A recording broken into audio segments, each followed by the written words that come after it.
Perang dagang yang dikumandangkan Amerika masih belum jelas arah dan muaranya.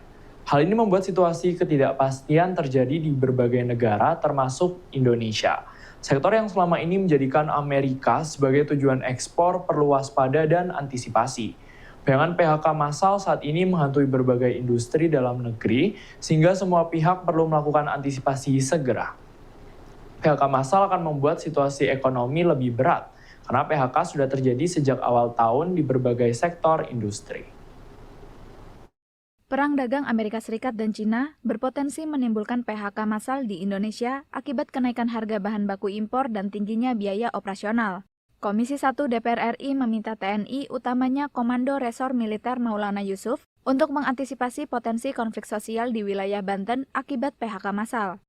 Anggota Komisi 1 DPR RI Rudianto Tjen mengungkapkan, maraknya pemutusan hubungan kerja, ketidakpastian ekonomi, dan kenaikan harga barang akibat perang dagang akan mengancam konflik sosial yang dapat mengganggu stabilitas nasional.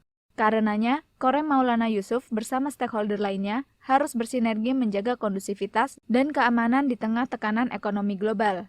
Bagaimana ini nasibnya perdagangan ekonomi Republik Indonesia ini?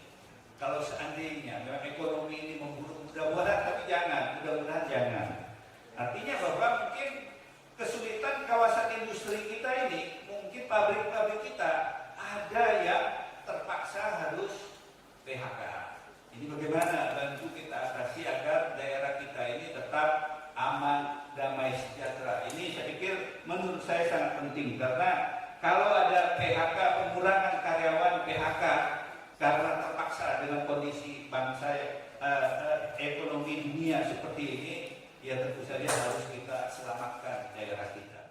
Rudianto Tjen menambahkan, Korem Maulana Yusuf harus mewaspadai peningkatan kasus penyelundupan barang-barang ilegal akibat kenaikan tarif impor. Posisi Banten yang dekat dengan Pulau Sumatera, serta adanya Bandara Soekarno-Hatta dan Pelabuhan Merak, menyebabkan wilayah Banten rawan menjadi pintu masuk barang-barang ilegal ke Pulau Jawa. Dari Serang, Banten, Ken Swari, TVR Parlemen.